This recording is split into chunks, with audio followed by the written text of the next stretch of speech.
أما بعد فأعوذ بالله من الشيطان الرجيم بسم الله الرحمن الرحيم يا أيها الذين آمنوا أطيعوا الله وأطيعوا الرسول وأولي الأمر منكم صدق الله مولانا العظيم۔ اسٹیج پر تشریف فرما معزز مہمانان گرامی قدر اور میرے محترم بزرگوں دوستوں، مجھ سے قبل آپ نے تلاوت بھی سنی جناب قاری ارشد صاحب کی، اور یادگار اسلاف مولانا امین ربانی صاحب بھی تشریف فرما تھے۔ مولانا غلام حیدر المدنی، مولانا حمید الدین رضوی صاحب اور مفتی عبدالقادر صاحب، شیخین توحیدی صاحب، ان حضرات کی بھی زیارت کی، اور اس کے ساتھ ساتھ مولانا سید طلحہ شاہ صاحب جو کہ ہمارے مرکزی علماء کونسل کے سرپرست ہیں ضلع ٹوبہ کے، اور میرے ساتھ جو معزز مہمان تشریف لائے ہیں جن میں حضرت مولانا عبدالصمد معاذ صاحب اور علامہ محمد ریاض خان صاحب، ڈاکٹر افتخار حسین نقوی صاحب، اور جناب حافظ بقول صاحب، مولانا عابد فاروقی صاحب، مولانا کرم داد حذیفی صاحب، مولانا نعیم طلحہ صاحب، جناب ملک طارق صاحب ممبر پنجاب بار کونسل، اور جناب محترم میاں عبد الباسط صاحب ایڈوکیٹ،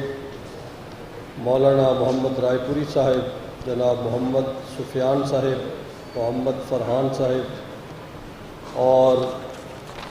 دیگر علماء اور مشائخ کے آپ نے بیانات سنے۔ میں سب کا شکریہ ادا کرتا ہوں، اور اپنے میڈیا کے دوستوں کا، اور بہت سارے چہرے میرے سامنے بھی بیٹھے ہیں جن سے مجھے بھی محبت ہے، اور یقیناً وہ حضرات محبت میں تشریف لائے ہیں۔ میں سب کا شکریہ ادا کرتا ہوں۔ ہماری مرکزی علماء کونسل کی طرف سے آپ مہمانوں کا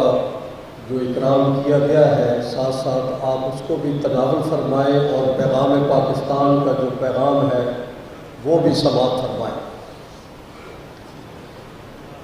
چونکہ نماز عصر سے قبل انشاءاللہ ابھی میری گفتگو کے بعد ہم دعا کریں گے۔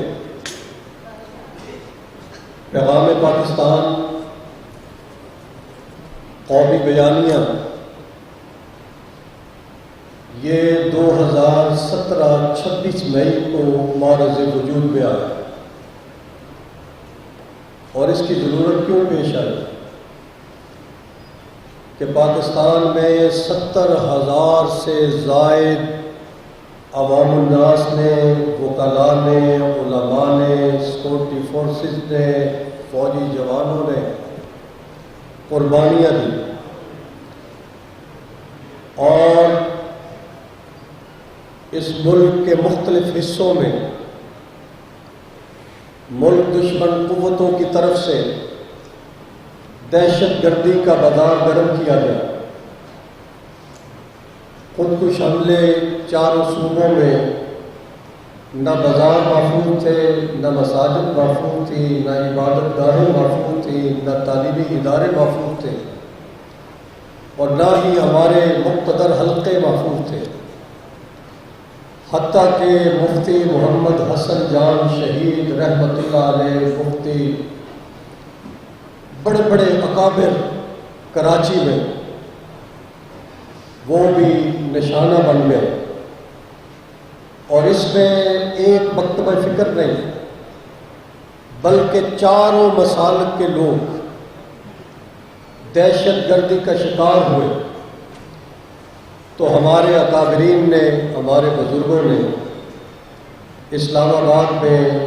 ادارہ تحقیقات اسلامی اسلامک یونیورسٹی میں جمع ہو کر ساری رات اس بات پر غور کیا کہ جو کچھ اس وقت وطن عزیز پاکستان میں ہو رہا ہے کیا اس کی آئین اجازت دیتا ہے؟ کیا اس کی قرآن اور حدیث اجازت دیتے ہیں؟ تو مفتی اعظم پاکستان حضرت محمد رفیع عثمانی صاحب دامت برکاتہ العالیہ اور حضرت مفتی تقی عثمانی صاحب دامت برکاتہ العالیہ اور مفتی منیب الرحمان صاحب، علامہ ساجد میر صاحب، علامہ ساجد علی نقوی صاحب اور ہمارے وفاق المدارس العربیہ پاکستان کے اس وقت صدر جناب حضرت ڈاکٹر عبد الرزاق اسکندر صاحب رحمۃ اللہ علیہ، مفتی نعیم صاحب رحمہ اللہ اور دیگر تمام مکاتب فکر کے علماء نے جب غور کیا تو بالآخر سب نے متفقہ طور پر فتویٰ دیا کہ ریاست کے اندر ہتھیار اٹھانا ریاستی اداروں کے خلاف اور اس ملک کے اندر خود کش حملے کرنا اپنے ہی اداروں کے خلاف قرآن و سنت کی روشنی میں یہ جائز نہیں ہے، حرام ہے، اور اس پر تمام اکابر نے دستخط فرمائے۔ اور جمعۃ المبارک کے دن فیصل مسجد اسلام آباد میں مفتی اعظم پاکستان حضرت مفتی رفیع عثمانی صاحب دامت برکاتہ العالیہ نے صدر پاکستان کی موجودگی میں پیغام پاکستان قومی بیانیہ جو علماء نے مرتب کیا تھا، جس پر تمام مسالک کے دستخط تھے، جمعے کے خطبے کے اندر مفتی صاحب نے اس کو بیان کیا، تمام نے اس کی تائید کی، اور صدر پاکستان بھی اور ریاستی ادارے بھی فیصل مسجد میں جمعے کے دن مبارک اس گھڑی میں موجود تھے۔ تو گویا کہ 2017 اور اس کے بعد 2018 میں اس کی تائید میں تمام صوبوں میں علماء نے کانفرنسیں کی، تمام ڈویژنوں میں علماء نے تائید کی، اور یہ پیغام پاکستان جس پر ابتدائی 20 لوگ جمع تھے 40 لوگ ہو گئے، پھر بڑھتے بڑھتے 100 علماء نے اس کی تائید کی، پھر بڑھتے بڑھتے 1800 علماء مشائخ تمام مکاتب فکر کے ان کے دستخط اس پر ہوئے، اور بڑھتا گیا، ملک میں پھیلتا گیا،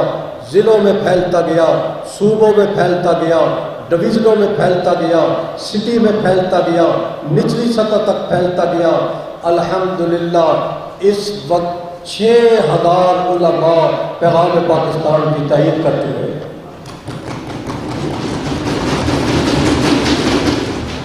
اور آپ کو خوشی ہوگی کہ جب یہ پیغام پاکستان مصر کے گرینڈ مفتی جامعۃ الازہر کے ان کے سامنے پیش کیا گیا تو جامعۃ الازہر کے وائس چانسلر نے بھی پیغام پاکستان کی تائید کرتے ہوئے اس پر دستخط جاری فرمایا۔ پھر آپ کے لیے اور خوشی کی بات ہے کہ ہمارا مرکز مکہ المکرمہ ہے، ہمارا مرکز مدینہ الرسول ہے۔ تو جب یہ پیغام پاکستان الشیخ عبد الرحمن السدیس حافظہ اللہ کی خدمت میں پیش کیا گیا تو امام کعبہ نے بھی اس کی تائید فرمایا۔ امام کعبہ، اور جب یہ اتنا پھیل گیا کہ اس کی وجہ سے جو ہندوستان تھا اس کو ناکامی ہوئی، اسرائیل کو ناکامی ہوئی، پاکستان دشمن قوتوں کو ناکامی ہوئی، تو انہوں نے پھر سوچا کہ اب پاکستان میں لسانیت کو فروغ دیں۔ انہوں نے سوچا کہ اب پاکستان میں سندھی، پنجابی، پٹھان اور بلوچ اس کے درمیان تفریق پیدا کی جائے۔ تو آپ نے دیکھا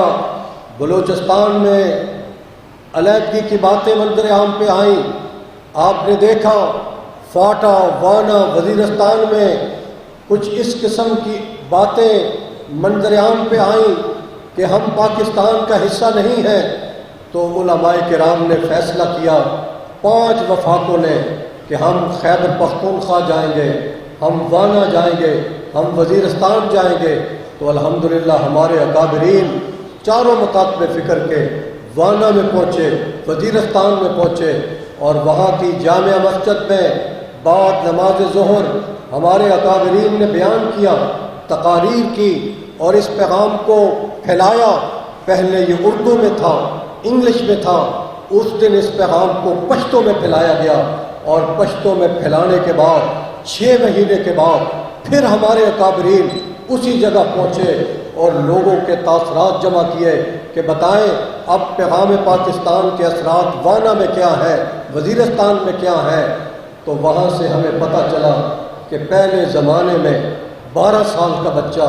13 سال کا بچہ، 15 سال کا بچہ دہشت گردوں کو ملتا تھا، ہندوستان کو ملتا تھا، اس کو وہ تیار کر کے وہ خود کش حملہ پاکستان میں کرواتے تھے۔ جب سے پیغام پاکستان بنا ہے اب ان کو نوجوان بچے ملنا دستیاب نہیں رہے اور لوگوں نے جواب دے دیا۔ تو مرکزی علماء کونسل پاکستان شروع دن سے جہاں ملک کی مقتدر تنظیمیں مسلک اہل حدیث کی، مسلک بریلوی کی، مسلک اہل تشیع کی اور ہمارے 5 وفاد اس میں شامل تھے، ہمارے اکابر شامل تھے، تو مرکزی علماء کونسل بھی روز اول سے اس پیغام پاکستان کے اندر شامل ہے۔ آپ نے دیکھا یہاں بہت سارے چہرے ایسے بیٹھے ہیں 90 کی دہائی میں اس ملک میں شیعہ اور سنی کے درمیان جب قتل و قتال اور فساد عروج پر تھا تو اس زمانے میں بھی ہمارے تمام اکابرین اکٹھے ہوئے۔ اس وقت ملی یکجہتی کونسل پاکستان بڑھی، تو ملی یکجہتی کونسل پاکستان نے 90 کی دہائی میں 1995 میں ایک خوبصورت ضابطہ اخلاق مرتب کیا جس میں انبیاء کرام، خلفائے راشدین، صحابہ، اہل بیت، ان کی توہین کو غلط قرار دیا گیا، منع کیا گیا، اور ایک ضابطہ اخلاق مرتب کیا کہ آج کے بعد کوئی بھی مکتبہ فکر ان شخصیات کی توہین اور تنقید نہیں کر سکتا۔ تو الحمدللہ اسی میں سے یہ چیزیں اور نکات اکٹھے کر کے پیغام پاکستان کا حصہ بنایا گیا ہے، اور الحمدللہ یہی وجہ ہے کہ یہ محرم کے آخری ایام چل رہے ہیں۔ محرم یکم سے لے کر آج تک پورے پاکستان میں مذہبی ہم آہنگی رہی ہے اور پورے ملک میں امن رہا ہے، چونکہ مذہبی قیادت کے اندر شعور، آگاہی آ چکی ہے، ذمہ داری کا احساس ہے کہ ہمارے بڑوں نے جن ضابطہ اخلاق پر عمل کیا تھا، دستخط کیے تھے، ہم نے اس کو آگے بڑھانا ہے، ہم نے اس کو پھیلانا ہے۔ یہی وجہ ہے کہ آج پاکستان میں مذہبی طور پر ہم آہنگی موجود ہے، وحدت موجود ہے، اخوت موجود ہے، مگر سیاسی طور پر اس ملک میں آپ کو ہر جگہ انتشار نظر آ رہا ہے۔ اور آپ کو مبارک ہو کہ یہ جو سیلاب زدگان کا مسئلہ ہے جنوبی پنجاب میں، توسا میں، ڈیرہ میں، وہاں پر یا افواج پاکستان آگے بڑھ کے سیلاب زدگان کی مدد کر رہی ہے، یا آپ کو مبارک ہو آپ کی مذہبی تنظیمیں اس قوم کی خدمت کر رہی ہیں۔ کوئی سیاسی جماعت آپ کو وہاں نظر نہیں آ رہی، اگر آپ کو وہاں کوئی نظر آ رہا ہے تو یہ دینی مدارس کے لوگ ہیں، مساجد کے لوگ ہیں، دینی جماعتوں کے لوگ ہیں جو صف اول میں افواج پاکستان کے ساتھ مل کے، اپنے اداروں کے ساتھ مل کے، اپنی قوم، اپنی مائیں، اپنی بیٹیاں اور وہ بچے جو اس وقت گھروں سے بے گھر کھلے آسمان تلے منتظر ہے امداد کے، تو وہاں اگر کوئی ان کی مدد کر رہا ہے تو الحمدللہ یہ آپ لوگ کر رہے ہیں اور اللہ آپ سے خدمت لے رہا ہے۔ تو انشاءاللہ العزیز پیغام پاکستان کا مطلب یہی ہے کہ ہم نے اس ملک کے اندر امن، سلامتی، اخوت، بھائی چارہ اس کو فروغ دینا ہے، ہم نے اس ملک کی قدر کرنی ہے، اور ہم نے اپنے اپنے مسلک میں رہتے ہوئے ایک دوسرے کے مسلک کے اکابرین اور مقدسات اس کا احترام کرنا ہے۔ تحریر ہو یا تنقیص ہو یا کوئی اشارتاً ہو یا کنایتاً ہو، ایسی کوئی بات ہم نے نہیں کرنی، اور ہم نے سوشل میڈیا کا بھی مثبت استعمال کرنا ہے۔ سوشل میڈیا پر ہم نے اپنے ہی ملک کی جو فوج ہے اس کے خلاف ایسی گفتگو نہیں کرنی جس سے ہندوستان خوش ہو، جس سے اسرائیل خوش ہو، جس سے ملک دشمن قوتیں خوش ہوں۔ مثال کے طور پر میں عرض کرنا چاہتا ہوں کہ بلوچستان میں سیلاب آیا تو افواج پاکستان کے کمانڈر جرنیل وہاں ان کی مدد کے لیے پہنچے، تو واپسی پر ہیلی کاپٹر حادثے کا شکار ہو گیا، تو اس کے بعد پاکستان میں بعض لوگوں نے، سیاسی لوگوں نے طوفان بدتمیزی برپا کیا۔ ایک تو وہ شہداء جو پاکستان کے تھے اور ان کی فیملیاں جن کے گھروں میں دکھ تھا، افسوس تھا، غم کی گھڑی تھی، سوشل میڈیا پہ ایسی آوازیں کسی گئیں ان مقدس لوگوں کے خلاف جو ملک کے لیے اپنی جان شہادت نوش کر گئے۔ اور میرے دوستو،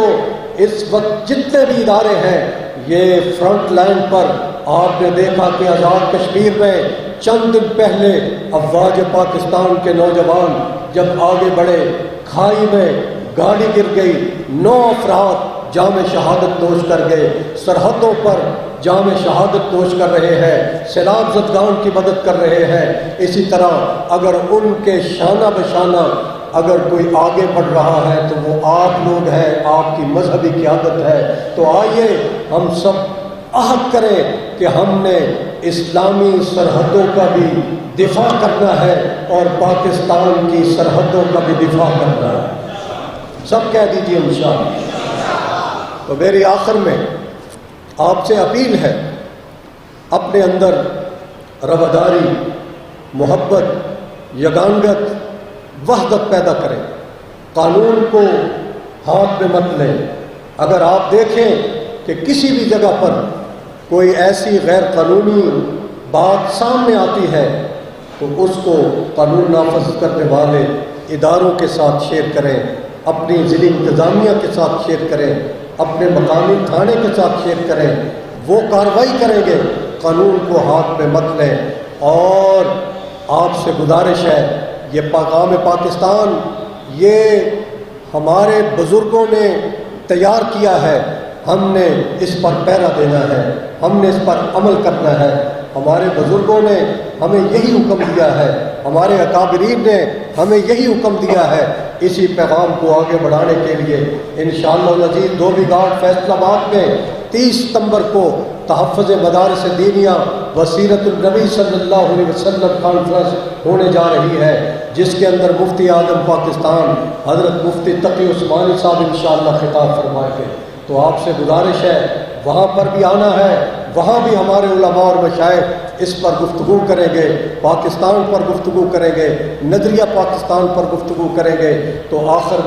میں حضرت مولانا معاذ عباسی صاحب جو کہ صدر ہیں مرکزی علماء کونسل ضلع ٹوبہ کے، میں ان کو اور سید طلحہ شاہ صاحب دامت برکاتہم ان کو اور ان کے تمام رفقاء اور پورے جو ضلع کی باڈی ہے سب کو مبارکباد پیش کرتا ہوں، اور میں اپنے تمام معزز مہمانان گرامی کا شکریہ ادا کرتا ہوں کہ مرکزی علماء کونسل کی دعوت پر آپ بھی تشریف لائے، اور آپ تمام احباب کا میں شکریہ ادا کرتا ہوں کہ ہمارے ان ساتھیوں کی دعوت پر آپ تشریف لائے۔ اللہ رب العزت آپ سب کو بہترین جزائے خیر عطا فرمائے۔ وآخر دعوانا ان الحمد للہ رب العالمین۔ یا رب لک الحمد کما ینبغی لجلال وجہک وعظیم